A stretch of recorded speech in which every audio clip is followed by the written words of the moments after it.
Today's topic is how to engage community, and we have William Bryan from the Global Community Manager at Cambria Online.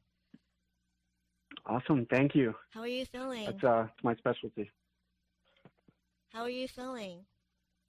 I'm doing good. How are you? I'm good. So Yeah. I know Billy. His name is Billy. His formal name is William Bryan. Since I'm an advisor to Cambria, and he manages the community, the global community in Cambria. So I'm really excited to have him on the show. Yeah. Thank you. I'm very excited. It's a big time for us, and it's a culmination of a lot of work at this point, and we're just really excited to start building now. So. Yeah, and I think building community is very engaging community, not just building community is very important, in everything that we do, right? I mean, people are spending so much money on ads, and getting people's attention. So, I think today we're going to talk about how do we grab people's attention and how do we engage with people, and because that's what it is about, right? Um, Exactly. so before we begin, I wanted to ask you, what is your story? So I got into crypto by accident, actually. I had heard about Bitcoin. This is early 16, late 2015, and I really enjoyed to play poker, as many crypto veterans in this space actually came from the poker scene. And I played a lot of poker, and I enrolled in a free online tournament, and I placed third place. I lost with pocket aces against a 2-7, actually, but I won about I want to say $1,200. And with this offshore company, you had to either pay $50 and wait for 2 to 4 weeks for a check, or you could get an instant free payout with something called Bitcoin. So, I like free and I like fast. So I decided to do a little bit of digging and research, and I did my homework and found different wallets and places that you could cash out the Bitcoin because I really just wanted the money. So what I did was I did my homework and I found Coinbase. So that was my first crypto wallet, and I got the payout, and it got me like over 2 Bitcoin at that point, and I immediately cashed it out. And the money was in my account within 1 or 2 days, and I was just like, wow, this is real. That made it tangible for me. I was able to sell it and get money in my account right away. And I kind of forgot about it for a couple weeks, but I started, it really intrigued me, so I started doing research. And slowly but surely, I just started buying more and buying more. So I was buying, just little bits at a time. Hmm. I learned about Ethereum. I ended up, buying some of that in late 16. And over time, I discovered altcoins, and I found some really good projects and started getting involved. And my first experience with crypto, real community, was with Stratus, and I learned so much as a direct result of the community. So for me, my story is completely centered in community because that's what taught me everything that I know and has brought me to where I'm at today. What is crypto? So yeah, it's fun. What is crypto and Um, what is virtual currency? So for people who really don't know what crypto is, might heard bad news that it's a scam, or might have seen the prices of Bitcoin drop. What is crypto? so I mean, crypto can mean a lot of different things. Basically, the whole idea is really just information stored on a digital ledger. So it can mean a variety of different things depending on which type of cryptocurrency you're involved with. For most people, it would be a store of wealth, or a peer-to-peer payment system, which allows you to send currency online for nearly free cost and instantly across the world without the need of a bank. So it eliminates the need for a trusted third party and allows you to interact with people on the internet in the same way that you would use cash. It's almost like handing somebody cash, but you're doing it from hundreds, if not thousands, of miles away. And what is your role today? So you basically encounter cryptocurrency or virtual currency by accident while playing poker, and then you are more involved as you buy these tokens, and then you start helping different projects to build community, right? So what are you Correct. doing now? So my main role is working for Cambria as one of their community managers. We actually have several awesome staff. I mainly deal in the global channel, which is English speaking, but there's a lot more to it than that because, as you know, I'm sure that crypto communities are um, it's a special kind of community, and you really need to get content out to several different channels. So what I do is I work with the Reddit, I work with Twitter, I work with Bitcoin Talk, I work with Telegram, Discord, and any medium that has community interaction. So my goal is to reach as many people as I can. If anybody has questions or they need to understand something or whatever the case may be, my goal is to be there and be active and, So get whatever they need. So I'm really excited about Cambria because the team actually helped me print it, the head of an artificial soul project that we did for Burning Man. We had a team together. We really super ambitious. Of course we wanted to, the theme was AI, so we wanted to build a sculpture, but not just a regular sculpture, but an AI sculpture, and we wanted to manufacture it by by ourselves, right? So no other company could print it, even massive AI. I mean, we basically was just like, who can print this sculpture? Is super big, and have AI in there so that it could represent the soul, right? Because I'm Mm. really into artificial consciousness, artificial love, and artificial soul. So I thought it was kind of cool to 3D print the robot and then have something that represents the soul on there, like image mapping, and artificial intelligence. And Cambria, actually, the team there, their sister company, Omni Labs, actually did printed the head of our artificial soul sculpture, whom we call Dusty.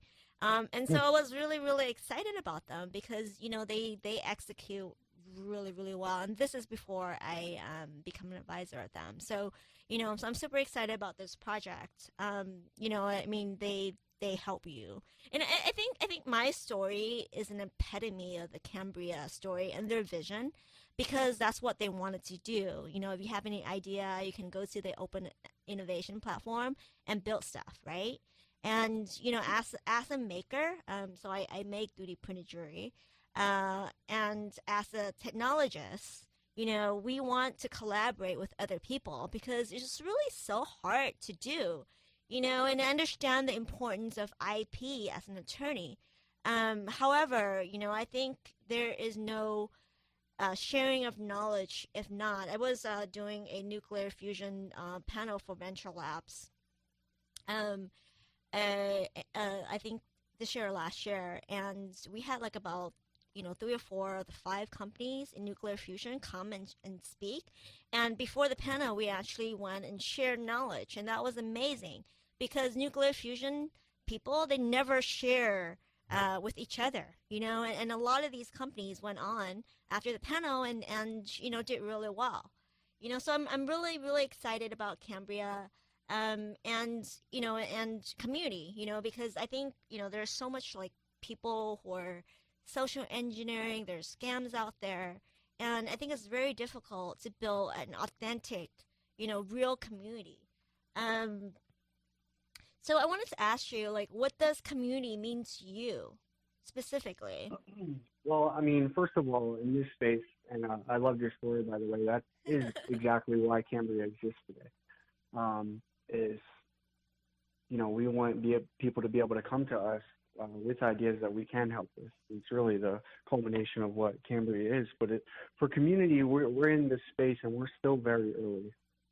So if you look in terms of the size of the blockchain, market caps compared to traditional technology companies, we're still very small. So community is vital for them. Mm-hmm. So it's even more vital for us because we're just making our place in this world. And the teams, they have marketing directors and community managers, but there's only so much that we can do, and the community is so important because they're your earliest backers, they're your earliest supporters, they're your marketers. They create content and friendships. I mean, at the end of the day, these technologies are designed to help people. So people are the goal in the first place. So that's another reason why community is so vital, because the people and the relationships that you form. And, they're the ones that are going to have your back. And, I firmly believe that community is one of, if not the most important piece of the puzzle. I mean, you have to have great tech, you have to have a good idea and great leadership, but without a community, it's really difficult to do anything else. It'll just stay right there. I think marketing is different from community. I think marketing is, just different things, and community is really about the people. And well, what I mean by that is like the community, they're going to talk about you. They're the ones that are going to be sharing ideas with their friends and word of mouth. And like in some of the best communities that I've had, you have people that are in the community that are contributing to your project because they believe in you. They're helping your idea. They're offering criticisms and creative ideas and critiques and other ideas that they've learned from other, because you have all kinds of different people from different parts of the world, different backgrounds, different talents, and they're supporting your project. They bring value to your project because of their experiences and all of their ideas, the word of mouth. So. What is your ideal community look like? Just like if everything's perfect, right? Like how do you want people to engage and participate in the community? So just in anything, it could be in any social media groups, that or live, in person. So what does your ideal community look like to you? Well, my experience has been pretty unique, but so when I got into the Stratus community, what I saw was a lot of people that were not getting paid that demonstrated a lot of knowledge about the project. And so they were contributing in many different ways, and it really made me think, well, if these people are here, they believe in this so much, maybe it's something I should take a deeper look at. So how I would see community just in general are active participants in whatever it is that we're doing. You have meetups, you have people participating in content and chat rooms, but more importantly, especially for Cambria, is because we have this open innovation platform. I would want to see developers contributing, building stuff on the platform, using the platform. I think that would be a great start. We've already had progress, and I know that you yourself have met a lot of people that are interested in participating in the ecosystem. So yeah, I mean, like for me, I think just really, I mean, having gone through Web 1.0, the internet movement, and seeing the market crash and go up, and seeing innovation, and company disappearing, right? Have you heard about AOL, or Yahoo? And I've worked with like different companies, and I've seen, companies come and go, like what happened to Blockbuster or Pets, Smart.com. I mean, when the internet first happened, I really made a conscious effort to buy things online. I was, an early adapter of e-commerce, so for me to like say, hey, I'm not going to go to the store today. I'm going to go and support the internet by buying an item online. Mhm. I think it's kind of really important because like most people at the beginning were like, no way, we're not going to, pay online or with these things come, right? And having worked at eBay, and PayPal and Apple, and Samsung, you've seen these companies, who offer items on their platform, right? eBay has used goods, right? Will they come? Are they going to be in good condition? Do we trust people? So I think trust in Internet 1.0 is a lot about ratings, right? Scoreboards, badges, and have that change, right? And when companies are really built on the blockchain, I think, our trust has changed a bit. So I mean, we share homes, right? So we have Airbnb, and then we have, Uber, where people basically give you rides in their own cars. So I think our perception, our habits have changed. And so, can we, is it time for us to really be able to collaborate with other people? And I think I was talking in Atlanta one time, and I was saying, when I did quit my job at PayPal and wanted to build a company, I was looking for engineers. So I would go to Hacker Dojo and like different places look for, I think I was looking for a Scala, someone with Scala experience, and that was really hard to find. So and it was really difficult because every guy that I spoke with who are engineer, and they're usually men, right, would say, hey, yeah, I know Scala, or I know this. Hey, do you want it to go salsa dancing? Do you want to go to a hike with me? Like, so I'm not going there to ask for dates. I'm going there to find talent, right? And I think, as a woman, and a founder, you just wanted to build your thing and, and innovate, right? So, I think what I appreciate about Cambria is that, hey, if I wanted to build a robot, I can basically find people to collaborate with, without any kind of harassment, and we're going to build the stuff and we're going to share in revenue, and then, we're going to own and share in the IP, right? And I think, Red Hats has been sold, and I think we need that kind of system, so that we can bring innovation back to the people. Yeah, We can allow a few companies to own technology, and I'm really passionate about that. I agree with you 100%. We have way too many monopolies, and the silos of these companies are just, taking over the market. And open source has proven to be very effective. You look at Linux and what they're doing, and all of the developers and people that contribute to their operating system and all the stuff that they've built has been built on community. And it goes to show that when you open source and you share and collaborate, that's really where the greatest innovations are born. Yeah, I So I wrote a paper on open source when I was in law school, and I actually put a panel together before meetups.com. Oh my God, that's like a long time ago. Um, for one of the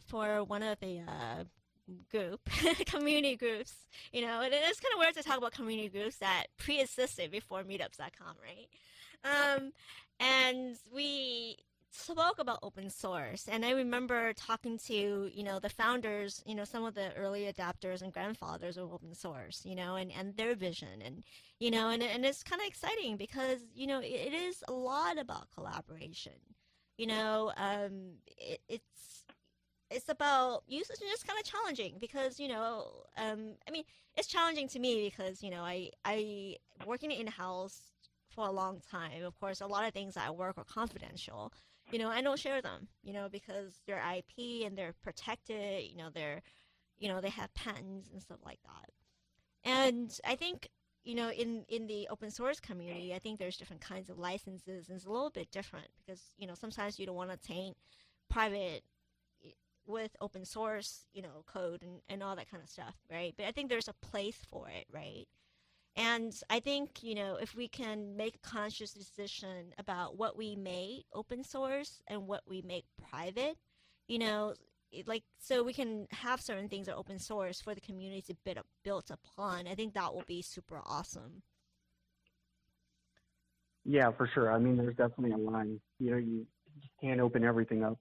But yeah, I mean, what are the tools that we can build that can help people fill their vision? Because all kinds of people have these amazing concepts, but they lack the tools, they lack the infrastructure to pull some of this stuff off. But I think a And lot of that. TLO, Oh, go ahead. go ahead. I think a lot of that is like also know-hows as well. Like I think a lot of people have talent, but they might not have the know-how to build. And then I think with an open innovation platform is, I mean, as I imagine it, is that, like not only do we have engineers and developers, but we also have like marketers and community builders like yourself, who will help um, with a project so that they can be sold, and executed. I think that's very important. Definitely. I mean, you have the incentives too. I mean, that's really what drives the whole deal. Is people, they want to make money, they want to have innovation, they want to help people, and you may be really good at one thing. CTO Jared, he talked about people who make all they do is they make really good motors. And they'll be able to come into the Cambria platform and sell out these motors, and people will be able to apply these different technologies as modules. So, when you come in with a concept, then you can, basically, I don't want to say borrow it, but you can use things that have already been built and demonstrated to be very high quality. And that goes from the process of concept all the way to delivery and everything in between, manufacturing, the design, where you get your parts from. All of these are things that silos are doing from the ground up, and they're wasting money and effort, and it really inhibits innovation as a consequence. No, I agree with you. And I wanted to, I'm in a number of communities on Telegram and Facebook, and I have a lot of friends as well, right? Just as developers, as innovators as well, as innovators and as community managers. And I really want you to really help, them on, giving them some suggestions or advice and tips on how to build communities. Because I think that's very important, right? Because I just wanted to really focus on, not just growing the community, but also on engagement. Because I think numbers don't matter, and because if you have one community, person who believes in a project, and you have like 100,000 communities, in a community, but one is very active and engaging, that may be more important than the 100,000 people, right? So, I think I really wanted to focus on engagement. So why don't you talk a little bit about some of your favorite communities and how you basically engage with your communities? So, well, I have to say Cambria is my new favorite community. But so like I was talking about Stratus, that's really where I fell in love with the crypto community. And, those people, they took my hand and they taught me everything, and these are crypto veterans that have been around for a while. Like what specifically do you like about that community? The fact that they took the time to work with people that don't know exactly what's going on, explain things, creating content. They believe in the project. They demonstrate knowledge in the project. They're very active in the chat rooms, getting excited about the project and just really developing a real friendship. I mean, that's what it boiled down for me, was the relationships that were born as a result of it. So that was my favorite part. So you just mentioned something that I thought it's very, that's very important. It's about making friends, right? And not, right. Yeah, I mean, so, I went to, a conference on Monday and Tuesday, it's a World Digital Assets Conference, and it's hosted by Block 72 and uh, FBG Capital, right? And I saw, a bunch of my friends, and I mean, I can analogize it to the virtual communities, in your social community groups. But for example, I saw my friend from Ponder, so it's a kind of like a match dating site. I saw Natalie from Proppy, real estate, right?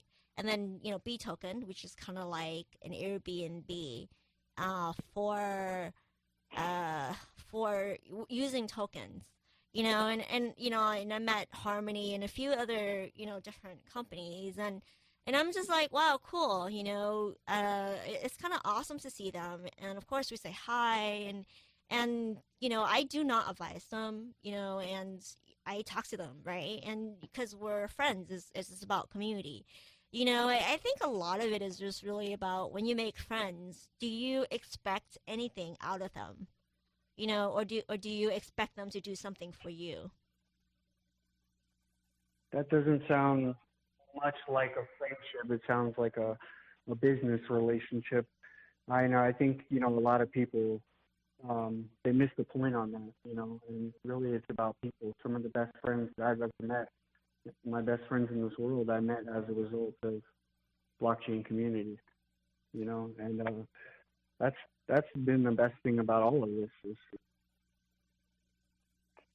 So Um, yeah, I mean, so that's my point, right? So when you're building community, sometimes you basically make friends without expecting anything, right? So, for example, so I go to these things, and sometimes I stream the talks, and I share them on Facebook, like publicly, because I feel like the community, even people that I don't know, might benefit from it because these conferences are very expensive, and I was just really lucky that I was given a VIP pass.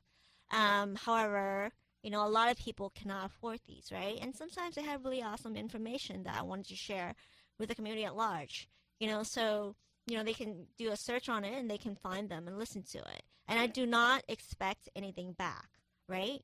So, I think, when you're building community or, and it's just my own opinion, sometimes you're just doing things for people, even though you're not being paid. Um, and I think that's the spirit of decentralization, and that's the spirit of open source, is that you're doing things for the community at large without expecting anything back. And I think that's very important. you nailed it. I completely agree. So I guess then for anybody who's listening that is in the community role, one thing I'll say to you now is don't get discouraged. Right now, we have seen a lot of bad press and negative news. So we have seen a massive outflow of people from this space. So don't get discouraged. You're not alone. Some of my strategies and how I like to deal with my community is exactly like you said, Michelle, is to build friendships. So, I don't have to engage with people just about a specific project. I try to cultivate meaningful conversation, and that can be about a variety of different things.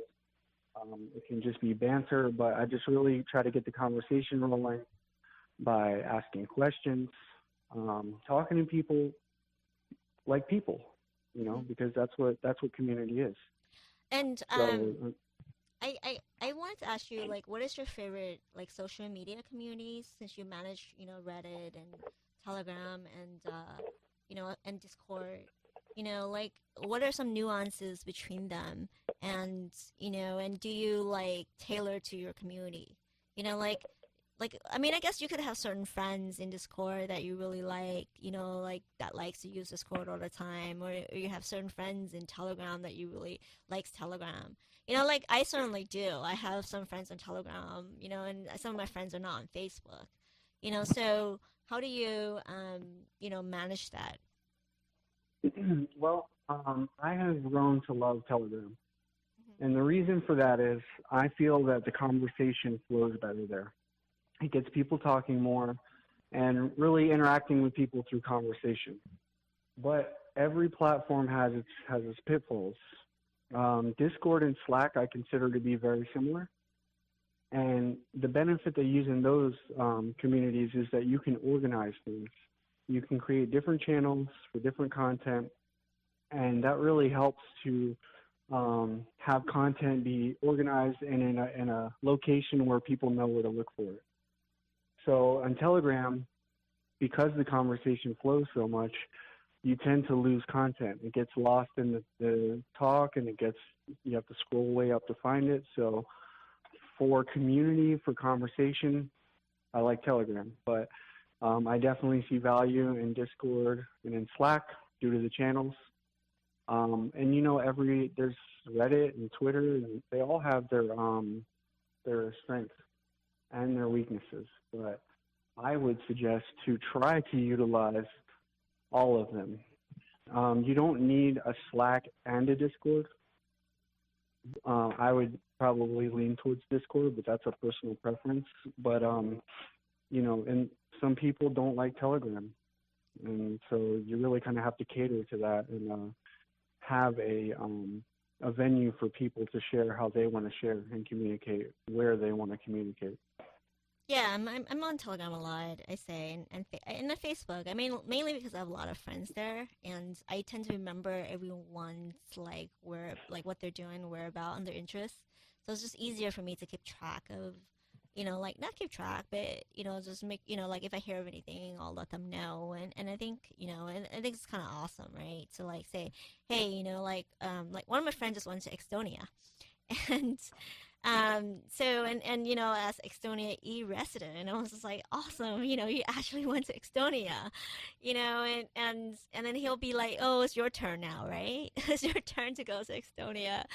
And it's kind of exciting, and then on Telegram, I have some friends who solely just use Telegram, so I would basically keep in touch with them. And then there's WeChat, right? So at the conference yesterday, everybody is just scanning everyone on WeChat, because on WeChat there's just less messages. On Telegram I have about 100,000 or something messages, because people just keep adding me on different groups, and I think I just really direct attention. I think that's a lot better, and I think that's what WeChat offer. Versus on Telegram, people can just add you to different, unless you do your privacy. And it's kind of awesome and nice to know about the other groups that you haven't known about, and it's not that bad. But it just takes a long time to load my Telegram. And Discord is a lot of fun, because I play games, right? So to really join in that gamer community and to be part of it is pretty awesome. So, what are some of your suggestions and tips on how to build community in terms of growth and numbers and all that kind of stuff? So, content is a great way to start. You have to have, I believe in content. Getting high quality content out there. That way, your brand and your product fall into the hands of people. I mean, you have to get the word out first, because otherwise people won't know about you.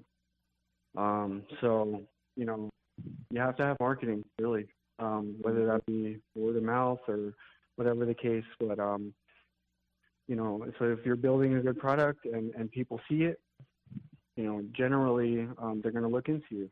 There's a lot of people out there looking for new ideas and new projects.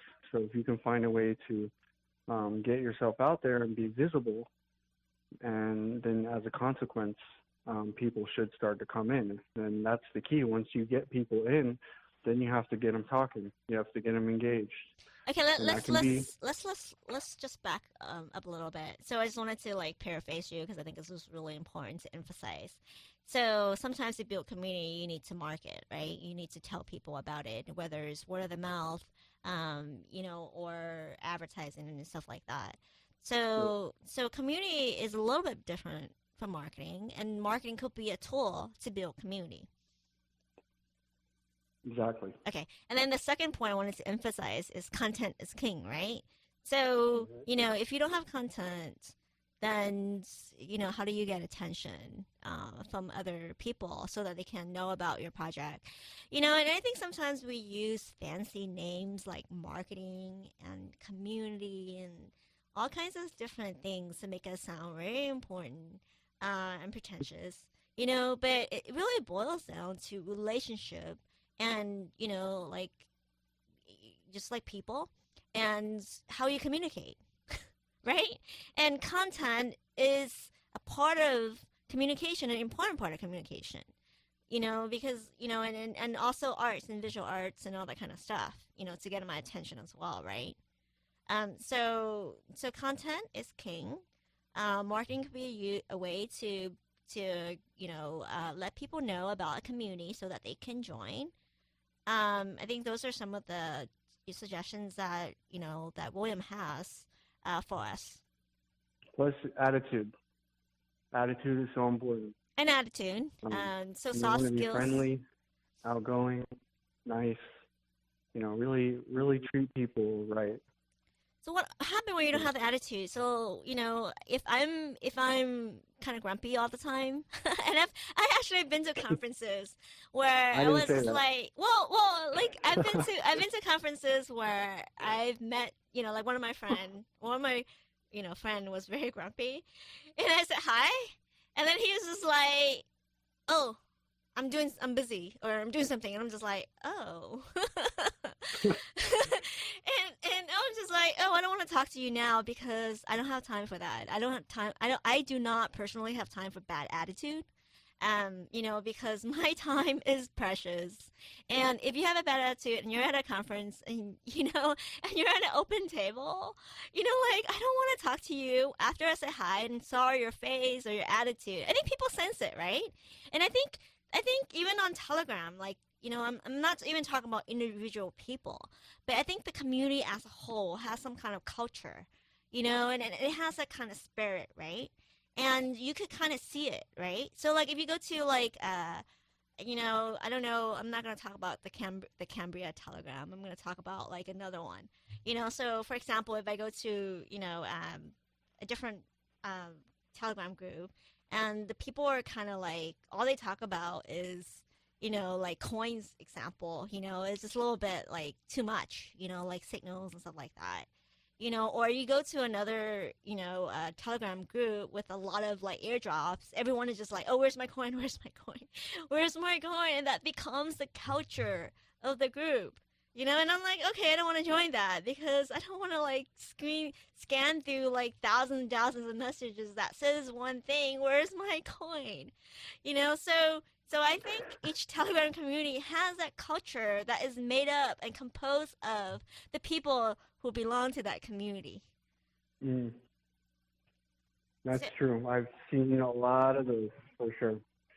I mean, I like your story. It really makes a point. Like, if you don't make somebody feel important and you don't treat them right, then they're not going to really want to be around you. And, that's one of the biggest things that you can do in your community, no matter how big or small it is to make people feel like they're heard, they're important, and that they're welcome. We're glad you're here. Tell us about yourself. How'd you hear about us? And just, those small interactions can go such a long way because people are important. Yeah, and I think people can sense attitude. Even if you're like, and I think I have another story, and I don't know if I should tell it or not, but I went to Silicon Valley Comic-Con, and this is kind of weird, and this is my personal story. Of course, I have met Steve, Wozniak. Apple basically run the Silicon Valley Comic Con, and I've seen him before, like privately when he's walking by. But I consciously did not say hi to him, or I didn't want to bother him because it's at the end of the show. I know that he's very busy. So I would not, even though he's famous, and I would not want to take a picture with him or of him and all that kind of stuff.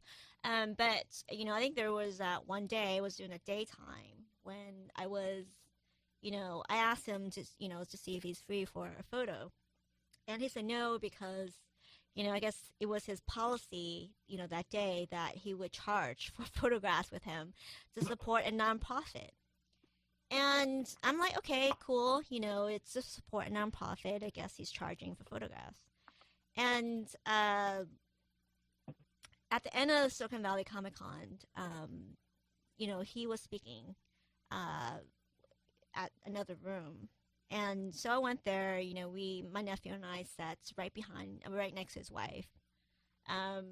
And we're waiting for people to come in. And no one came. No one showed up. It was really empty. Only like, a couple of rows, and I was just like, wow. I didn't feel that bad because I realized, I'm like, like what happened? Like why didn't people come to hear him speak? He's popular. And I've been to Silicon Valley Comic Con like a year before or 2 years before where people came and heard him speak because he's, it was Steve Jobs and he's very famous. And the story is just that, I think sometimes, you have to really think about what is important. Like if you're a CEO, a founder, or a project, I think it's really important that you talk to the community, because those are the people who will come and listen to you speak because they like you and respect you. And I think if they don't see that, they will not support you and they don't really care, who you are, and how much money you have, and I think that's very important, to really understand and to learn. So, and I find that really interesting. And I think, you're right, is really about the attitude and really making the community at large feel really welcome. Yep, that's the best thing you can do, no matter how big or small the community is. I've seen communities with 200 people that are more active than groups with 10,000. Yeah, me too. And we have a few minutes left, and I wanted to, really dive into engagement. So how do you engage with communities? How do you, how do they become, active? Is it the same, as marketing and attitude, and content, or different ways to engage with the community? Or are they different? Well, I mean, I think all of that plays into it, but engagement is, it can be a difficult animal. Ask questions. That's one of the best things you can do is when they come in, ask questions, like I said, and talk to them like real people. But there's other things that you can do to try to promote, more engagement. You can do giveaways. You can offer, bounties and programs. And I mean quality bounties, not like, signature campaigns. But I mean, just contests and you can give away conference tickets or hackathon tickets. And, you got to really brainstorm and get creative on how can I get people interested in what we're doing here. And, there's going to be moments where it gets a little stale and stagnant, but, if you look at some of the other quality projects and you can, really pick and choose what's a good fit for you and try to get people talking when nobody really is. I mean, it can be very challenging. Yeah, I mean, like for me, I really love, the contests, in the Cambria in the Cambria Telegram. I think it's kind of fun. I think you recently, I think Cambria is giving away ledgers or something. And I always like it because it's just kind of challenging. Even if like I really don't really care about the prizes. It's just more about winning. Right. I'm just kidding. But I really think that at Silicon Valley Comic Con, like if there were like a prize, or if Steve would basically have a contest on, I think it costs money to take a picture with him, but if there were some contest that would allow you to take a picture with him with a contest, I think that might, I think motivate more people to come, to hear him speak. I don't know. I'm just completely guessing, right? Because it's just my personal opinion. And what are some of the mistakes you have made in the past? And what have you learned? So my biggest mistake, and my only mistake, might I add. No, I'm kidding. My biggest mistake is allowing my emotions to overcome me. When I was very early on in this space, um, I tended to allow my emotions to control me, and with that, you can't do that. No matter um, how somebody may rub you, you have to understand that they're just people, and they're experiencing their own emotions, and you can't take it personal. So coming from a community standpoint, when you have, let's say, somebody calling you a scam, Hmm. and you know that you're not, you know the team, you see what they're doing, so that's not true. You can't take that stuff personally. You do have to protect the integrity of your community. You can't allow people just to, you know, say all kinds of crazy profanity and stuff like that, but you don't have to respond with emotion. And that was something that took me a little bit of time to acclimate to. Yeah, So, yeah. I think community it's a people skills related job. If you think is a job, uh, and I think the opposite of that is you have to handle a lot of people and a lot of emotional labor, right? Um, I think the term has come to mean managing emotions. Um, a bit. And I really think that the knowledge and the learning of being able to communicate and detachment, and not taking things personally, and really not knowing and accepting that you don't really know the context of the other side is very important. Because right. like even if you're working, you're at a job, you had a bad day, you work 9 hours or 10 hours and 12 hours a day, but you didn't tell anyone, but they didn't know, and they just see one aspect of it and they make a judgment about you. So I think it's kind of important to really understand the dynamics of relationship building and bridging and communication and detachment, and not taking things personally, but understanding that and accepting the fact that we really don't know the other side of the story fully, and this is what we see, this is our perception. So are we going to make a judgment about that or not? And it's not to say that there's people who are, good all the time. I think in, even outside of the token companies, like just normal companies, there's always bad people who lied about their job, people who say one thing and don't execute and do what they say, right? So we're really back on integrity already. I mean, I would not want to work with everybody, but yet, there's also, like other people that are good that you wanted to work with, that are more consistent, with more the other people than the other people. So, anyways, I think I think that learning is important as well. And before we have a question from social media, the question is, what attracted you to Cambria, and what excites you about the project? I'll tell you exactly what attracted me to Cambria. It was the team.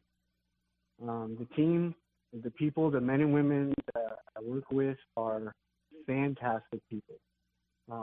After getting to know them and talking to them, obviously I really like the business idea. I really like the open innovation platform. But what attracted me were the people, because they are exactly who they are in the Telegram, with their positivity and enthusiasm and energy, are the same people that they are behind closed doors. I can come to them with ideas and anything else, and they're always there to listen, for feedback and encouragement. And it's exactly the kind of people that I want to surround myself with. And what is one advice that you have for the community about, just engaging and building communities? You just gotta find a way to get people talking. Like I said, you gotta treat people right, treat people with respect, have good energy, positive energy, ask a lot of questions, and think of ways that things that you would be interested in, and try to apply that in your community as some kind of program that gets people talking, like a giveaway or whatever the case. So the main thing is trying to initiate conversation with people when the opportunity arises. And as a default, people will feel more comfortable talking and sharing things with you. And as a consequence, oftentimes you'll find other people chime in, and you start building a little community, and then it grows. Thank you, Billy, for your time. Again, the topic today is how to engage community, and we're speaking with Billy William Bryan, community manager at Cambria. So if you have any questions, or you just want to come in and see how things work, you gotta come into the Cambria Telegram. It's t.me/Cambria official. And you can ping me, William Ryan, if you have any questions. I'd be more than happy to spend some time with you. Yep. If you have any questions about engaging community, he can help you. So thank you. You're welcome. Thank you. Okay, Thanks bye-bye. for having me on. Mm-hmm. Bye. Bye.